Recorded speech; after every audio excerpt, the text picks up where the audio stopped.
มทำอะไรครับ ซักผ้า ซักถุงเท้าตัวเองเหรอ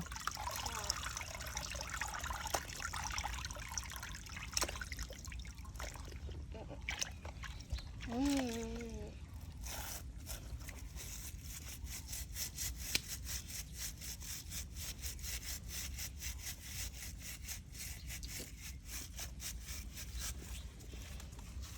แม่ที่ซักแล้วเอาไปไว้ไหนอะเอาไปไว้ตะกร้าเหรอ ใช่ครับตะกร้า ไว้ได้ยังอะนี่ถุงเท้าไข่ถุงเท้าปุ้ยปอมี่ถุงเท้าปุ้ย